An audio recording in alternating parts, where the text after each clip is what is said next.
Hello, everyone, and welcome to the Dissenter Weekly Update for July 16th, 2020. I'm Kevin Gostola, Managing Editor for Shadowproof.com. We have several stories to cover this week, and I'm also excited to share with you that we launched a newsletter as a companion to this show. But first, Brian. Hey, Kevin. Hello, everybody watching and joining us today. Just your regular reminder to make sure that you're subscribed to our YouTube channel, you're following us on Facebook and Twitter and all those fantastic platforms that we love to spend our time on. If you like our work, if you like the show, if you want to make sure it continues, if you'd like to help us pay our writers, remember that we are 100% funded by readers and listeners and viewers like you. So head on over to shadowproof.com/donate. And if you could even chip in $5, it would be a big help. We'd really appreciate it. With that, we've got some great stories here today, Kevin. The first one we have is that in a week, COVID-19 cases at the prison where NSA whistleblower Reality Winner is incarcerated have tripled. This is an absolutely horrifying headline. Why don't you fill us in? Yeah, and so essentially, when we did this update on Reality Winner last week, we were looking at somewhere around 40 some odd cases at Carswell where Reality Winner is incarcerated. That figure is now up to 137 cases, or was up to 137 cases. And technically speaking, we could now adjust our headline and say that in about a week and a half, the cases have quadrupled at Carswell, because as of July 16th, the Bureau of Prisons says there are 177 prisoners who have tested positive for COVID-19. Now, Reality Winner has been tested, according to her sister, Brittany, and she is still waiting the results, or was still awaiting the results when we put up our story. We put up a story on July 14th about this outbreak and how it seems to be out of control, but it also gives, I think, more credence to the compassionate release request that she started back in April. And it anticipated that the facility was going to have this issue. And on one hand, we recognize that this facility outbreak is happening also in a community and in a state, the state of Texas. It's in this prison's in the Fort Worth, Texas area, but it's happening in Texas, where we've seen an enormous spike in cases in the last 2 to 3 weeks, largely due to the governor and his belief that they could just roll right on with reopening and send everyone back to work and not take this as serious as some of the other states. And believe it or not, there are other states that have taken a different approach. I happen to be in one, Illinois.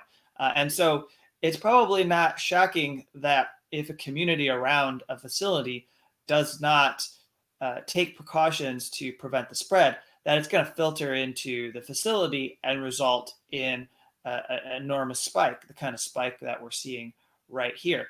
And then you're vulnerable because you can't social distance inside the facility. Her bunkmate has tested positive. One of her bunkmates tested positive, had severe symptoms, and was removed. We know that what's going on in these facilities is that they're being removed to solitary confinement. And that's an issue because there are physicians, people who do research on this issue as well, who have pointed out that you're probably going to make the crisis worse in these facilities because prisoners are going to try to hide their symptoms. Solitary has typically been a way of punishing people. It's not a prescription for dealing with a health crisis, and so that could make things worse in the facility. And there's the fact that she's got other people who she's sharing quarters with who are in close proximity. And they're not allowed to go out for recreation. It's been quite some time since she's been able to see sunlight, according to her sister. And so they are really in a dire situation. And meanwhile, they also report that there are guards and staff who are doing exercises up and down the hallways, breathing heavily, potentially they are carriers and spreaders of the virus. It's not evident that they're wearing masks while they do this. And it feels like taunting, apparently, to the prisoners, that because, this is kind of a way of like teasing them while they can't get out of their cells, or that's how they feel because they have been in lockdown and kept in these particular confines for a long amount of time. There's cold lunches and dinners. Their meals are basically brought to them and they're not allowed to leave. So they feel that the guards and staff are kind of rubbing it in their face that they are trapped in this crisis. And a lot of them essentially feel that there isn't any attention being paid to them, and a lot of the world is ignoring the crisis that they are going through, which is why it's crucial to share these updates. And there's a vivid image that is reported. We gave props to the Fort Worth Star-Telegram last week. In their reporting of this, there's a vivid image of how mattresses are being stacked. So anyone who gets the virus, they take the mattress that prisoner was sleeping on and they just pile them up in this TV room. And apparently there's a TV room in Carswell that's just filled with the mattresses of people who came down with COVID-19. And it's not being, it's not like they're moved out. So prisoners are walking by this stack of mattresses, or could if they were allowed out of their quarters or cells. Now, one more thing I want to add is that Billy shared something to go towards the fact that reality is trying to hold her head up and not feel down through all of this, and is apparently taking solace in the fact that Dr. Martin Luther King was, a strong person who had fought and spoken up against injustice. And, she feels like, if she can remember what figures like that went through, then she herself and her fellow prisoners can survive as well. She said something to the effect of, when Dr. King was in the Birmingham jail, the guards didn't feed him and his cellmates for 3 days because they would pray together over food. I don't know how the story ended or when they were fed, but I doubt it was because Dr. King said, okay, I'll stop praying now. I'm not going to stop praying for us. So, essentially to say that she's going to continue looking after her fellow cellmates and they're going to look after each other. She's doing the best she can with cleaning supplies that she has to try and sanitize.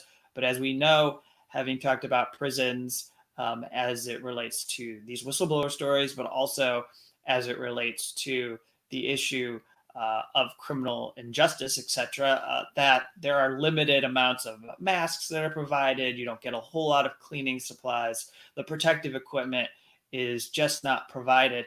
And so you do the best that you can with what you have.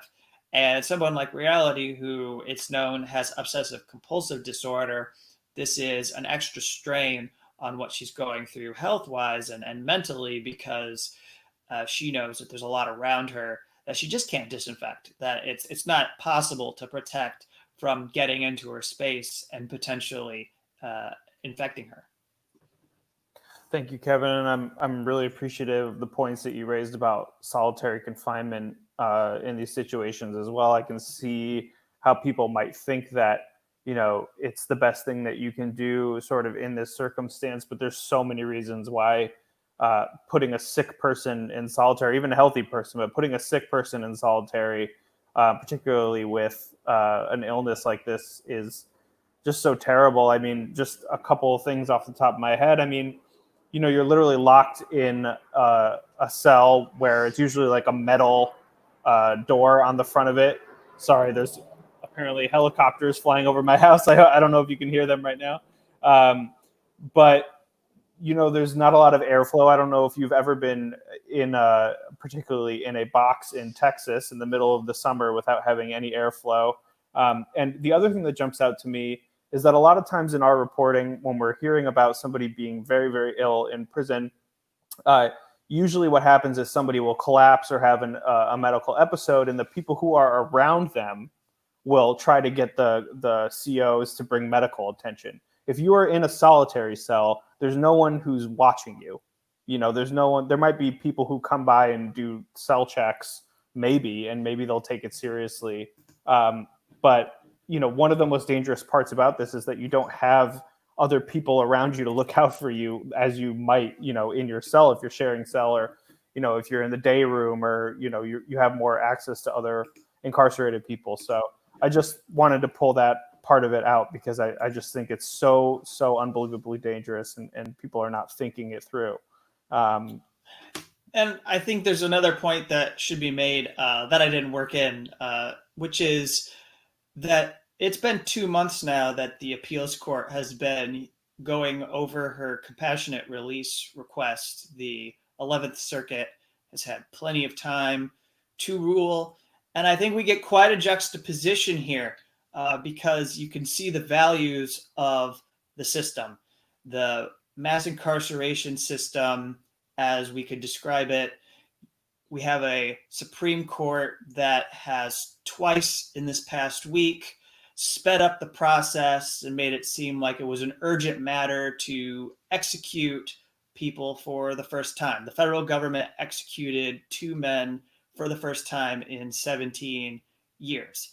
And meanwhile, you have this process that I say is moving at the speed of toxic sludge, where you're waiting and waiting and waiting for any kind of news that they're going to find merit in your claim that you are unsafe in this prison facility and should be released into home confinement. She can't even get a swift denial of her appeal. She has to wait literally in this decrepit cell with the virus, ricocheting around inside of Carswell, hoping it doesn't land and get to her before they finally issue a ruling. And so, it's very possible, and I don't like to be this bleak, but just because of the nature of the system, you could actually become fatally ill before you even have any inkling that you're going to be released. And you could actually be released into home confinement and have the coronavirus and be very ill, or you could come down with it. And because you come down with it, the Bureau of Prisons could make that a justification to keep you in the prison and not release you out into the community. So I think that's something to be added about the priorities here. They'll accelerate the process when it comes to killing prisoners, Right. but they'll let it be glacial and snail pace for prisoners whose lives are endangered. Excellent point.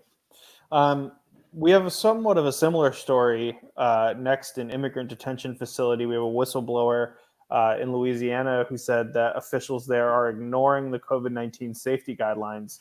What is going on in this story? Yeah, and for this, we get a little more of a clear picture of how staff, people who are running the facility, are essentially sacrificial to the management that is running this facility. So we see that the well-being of detainees is not important, but we also see that the employees are not really respected as well. The company is LaSalle Corrections. They're contracted by ICE to operate immigrant detention facilities. And apparently, according to whistleblowers represented by the Government Accountability Project, they have not been following COVID-19 safety guidelines. These whistleblowers, or the Government Accountability Project, say that 15 officers, 72 detainees have the virus. There are 2 officers who worked at the facility who died in April, but the company never disclosed or acknowledged their deaths. On March 11th, the governor issued a public health emergency for this facility. We're talking about Richwood, the Richwood Correctional Center inside of, it's in Louisiana. And the staff, however, was told that they were prohibited from wearing masks until April 8th. And by then, several detainees and staff were already infected. This is according to a letter that was written by gap to, I believe, members of Congress, a warning of this issue. Richwood's health service administrator allegedly said 2 days after the governor declared an emergency that COVID-19 was not a big deal, no worse than the flu, and in fact, employees who had flu shots had no right to complain about the need for extra precautions. And then you have the detainees. Sick and healthy detainees were often held together and are transported in the same vehicles. And we're talking about small vehicles, not buses. Detainees threatened a hunger strike because officers were not wearing masks around detainees who had COVID-19. And the whistleblowers further report retaliation for raising these health and safety concerns. There's been firings or people who were forced to resign. Allegedly, at least 10 staff were fired under the guise of not passing a background check. And then we have this detail from a whistleblower. Detainees who tested positive for COVID-19 were deported by plane, and, quote, LaSalle transported them to the Alexandria staging facility in the same vehicle as healthy detainees. A whistleblower said that when the airline complained, Warden de Bellevue justified the risk by alleging that the infected patient's test results were a, quote, false positive, end quote. Continuing, ICE reported on their website that ICE Air brought U.S. citizens and residents back to the United States during the outbreak on the same aircraft used to deport immigrants. So I don't know what this does for you and your choices of travel, but it certainly seems like ICE Air is not a good way to fly during COVID-19 because they may have transported immigrants who had the virus, and it's not clear that they know how to sanitize their transports so that it doesn't continue to spread to other people. So if you're stranded somewhere and you have to take ICE Air, you should probably find another way back to the country. Which is a sarcastic way of saying that it really looks like they have been very flippant and not cared too much about how coronavirus is spreading in this particular facility. Thanks, Kevin. In Oregon, we have workers at an Amazon construction site who are fired after refusing to manipulate thermometers. We've heard a lot from Amazon in the last several months. We've covered some of these stories on the show. What is the new development here? Yeah, so I include Amazon in this because Amazon is a great villain to hate, but actually, great construction is really the culprit here, and Amazon's an accomplice because they are building a new warehouse for Amazon Grade Construction. It's in Boardman, which is in Eastern Oregon near Portland, and there's a whistleblower who filed a lawsuit, according to local news media, raising concerns about faulty thermometers that were used to check temperatures of workers. She says, Katrina Bryant says that they did not work, and, quote, it was extremely apparent we were getting faulty readings. We were getting readings that were extraordinarily low, like in the 70s. We were getting readings incredibly high, like 107. And it goes on to say that the thermometers sometimes didn't provide a reading at all.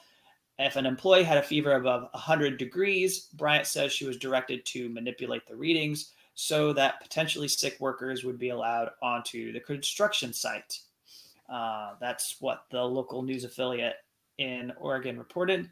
And Bryant continues, we were told to let them know to roll down the windows, turn on the air conditioners, and to use soda bottles, water bottles, and things like that on their forehead. So if that's not clear enough, they take the condensation of a cold bottle and put it on their head, and that might lower their temperature temporarily so they can get false readings from the thermometer. According to news reporting, on May 13th, Bryant says she alerted her bosses at Grade Construction about these concerns and then was fired by the temp agency she worked for 3 days later. So she's pursuing a lawsuit, and we will stay on top of whatever happens with this next. Thank you, Kevin. Sorry about that. My clicking finger is a little slow today.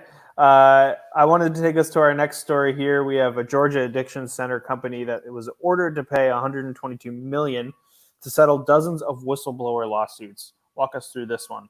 We have a lot of good details, particularly from the Atlanta Journal-Constitution. I've got some context that I'll add here, but this is another False Claims Act lawsuit.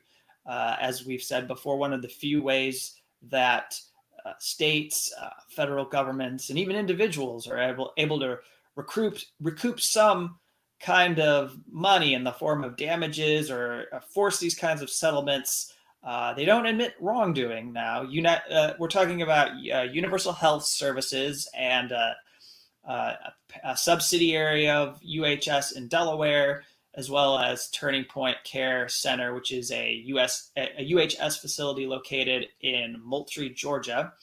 But they've all agreed to pay $122 million for billing for medically unnecessary inpatient behavioral health services, failing to provide adequate and appropriate services, and paying illegal inducements to federal health care beneficiaries. That's according to the Department of Justice. So we're talking about Medicare, Medicaid fraud, essentially, and that's a crime that has bipartisan support for going after, because nobody likes anyone to be receiving entitlements that they shouldn't be receiving, and overbilling is something that you usually get the government to be on board with clamping down on. So it describes the civil settlement. Again, they admit no wrongdoing, but it mentions that 36 whistleblowers filed 19 False Claims Act lawsuits, and they're going to split $15.9 million from the government's share of the settlement. And at least 10 of the whistleblowers originally filed the suit in Georgia. And there are still some suits that remain sealed, so we may not actually know the details of those. Some of the claims, just so you can get a specific idea of what we're talking about here, there's one facility that was apparently pressuring staff to conduct diagnostic psychiatric assessments in 30 minutes, while Anchor is the company or the facility, was billing the federal government for 1 to 2 hours.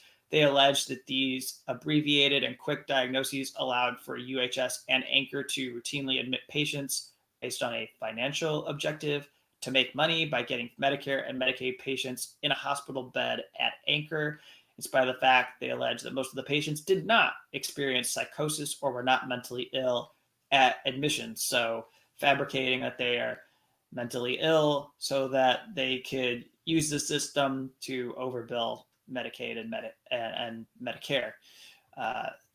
And then the Atlanta Journal-Constitution provides some very good context for what the history is of some of these lawsuits. So I don't generally like to just sit here and read entire news articles for you, but I'm going to read a large section from this because it has some good context for those of you who are interested in these kinds of False Claims Act lawsuits and the whistleblowing that is involved. Well, first off, AJC has a pretty good summary here that substance abuse treatment has become a wellspring of questionable practices, particularly during the opioid epidemic, as insurance companies and Medicare and Medicaid have covered addiction treatment and businesses have opened to take advantage of the possibilities. So there's a highlighting the profit motive here. And they go on to mention several Medicare fraud cases involving Georgia healthcare providers recently resolved. Back in June, Piedmont Healthcare agreed to pay $1 million to a whistleblower lawsuit.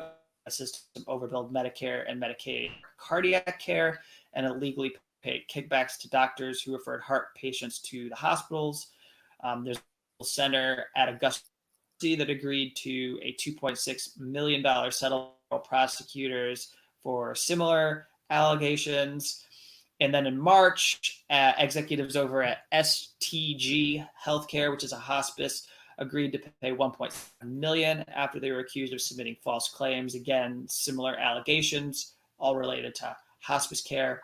And in all of these cases, none of them admitted wrongdoing. And then the most prominent case, what they call the largest settlement in Georgia for any False Claims Act allegations, was in 2016 when Tenet Healthcare Corporation and two of their Atlanta subsidiaries agreed to pay more than $513 million to resolve claims involving kickbacks for patient referrals. Now, we talk about how those settlements are peanuts. I have down here that Tenet Healthcare around that time was making somewhere in the ballpark of 15 to 15.5 billion dollars. So that's, I don't think that makes it to even 5% of what they had in profits. And then for Piedmont, another example, Piedmont is making has about $123 million in revenue in a year, and they had $738 million in assets in 2018. And they're like the largest healthcare provider in Georgia, generating billions of dollars in revenue for the state, but all they're expected to pay out is very small by comparison. Our last story today, we're going to end it with Julian Assange, as we like to do from time to time here.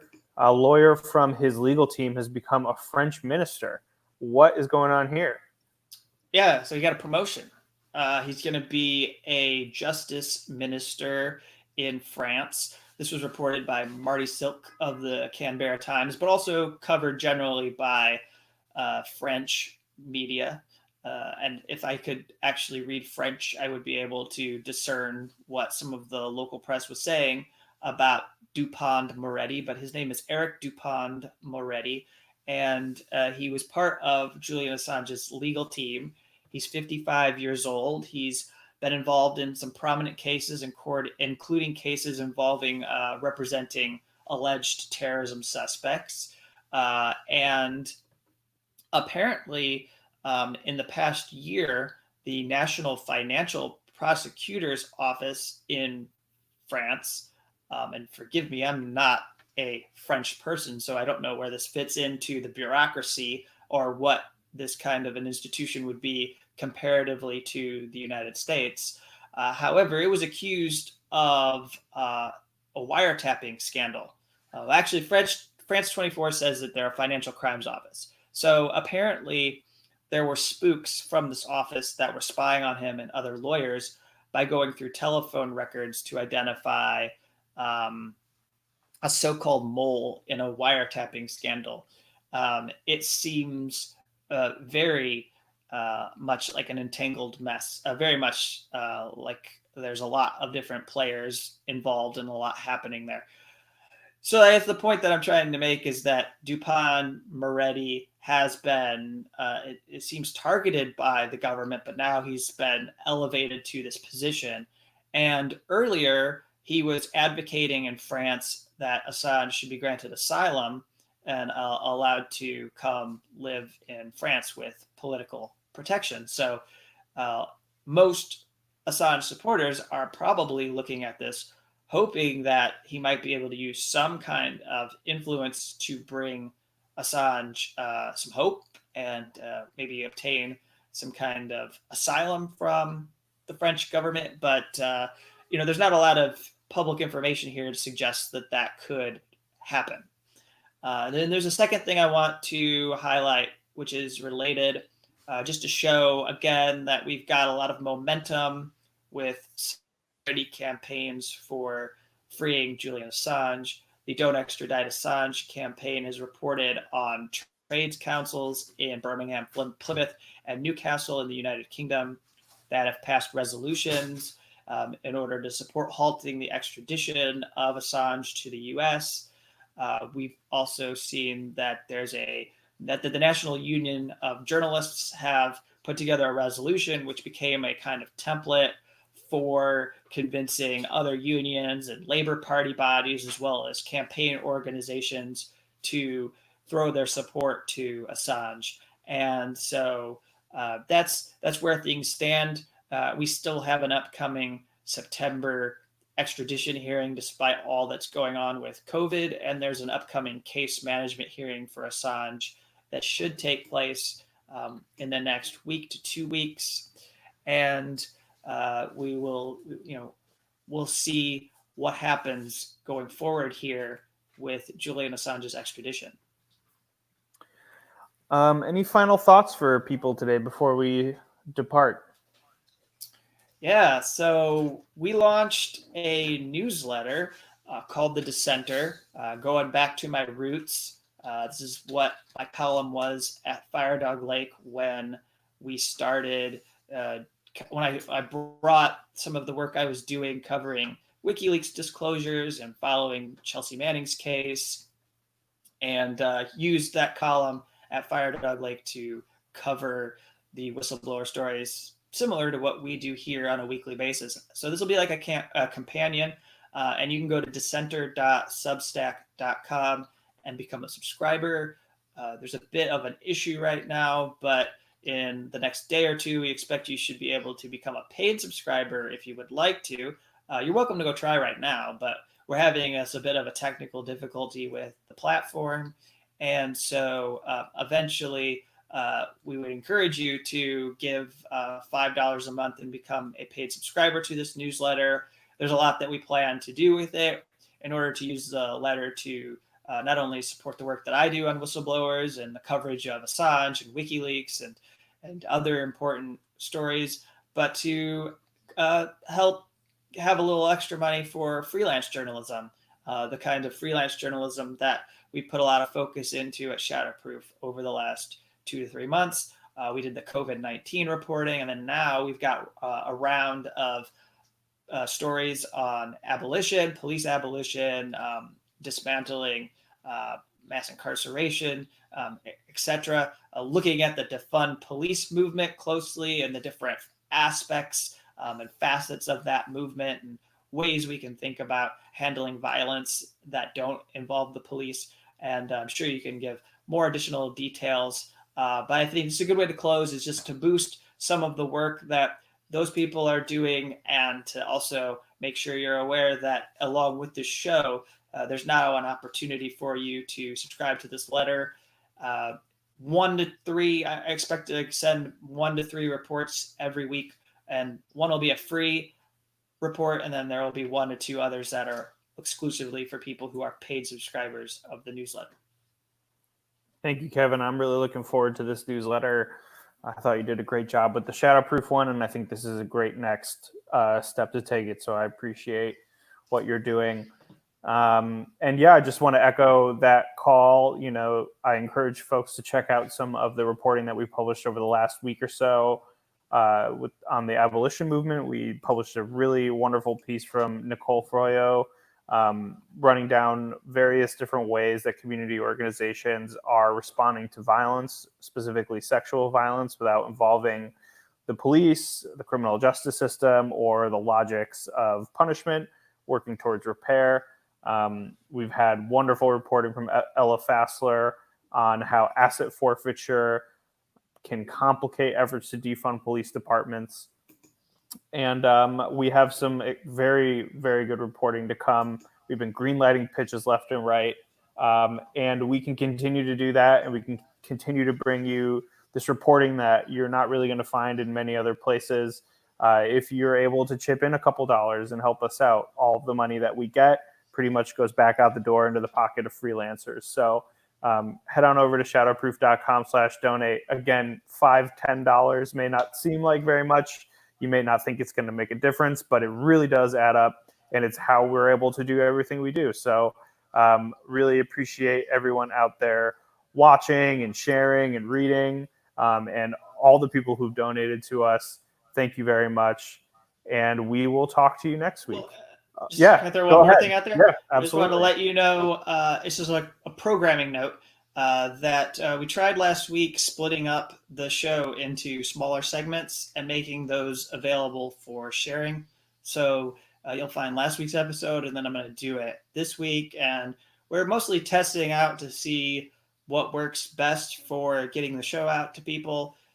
We've tried shorter videos on Twitter, and now we're going to try shorter videos over at YouTube. And I made a playlist, so you'll be able to find that in the next day or two here and share that with your friends and family if you want to get them to watch. And if you're worried that your friends and family don't really want to sit through a half-hour, 40-minute show, but you found a story this week that was really important and you want to make them aware of it, there should be some smaller clips that you can share so and those will come out to like 5 or 7 minutes because we don't spend too much time on any particular story. So thank you again for watching, and I'll let Brian sign off. Yes, thank you all. And I guess just one final note on that. We're also going to look into, I think, seeing if we can make this available as a podcast as well at some point in the near future. Just kind of been talking about that. So we love the feedback. Keep it coming. You can also contact us at editor@shadowproof.com. We love hearing from our readers and listeners. And with that, we can say goodbye, be safe, and we will see you next week. Thank you so much.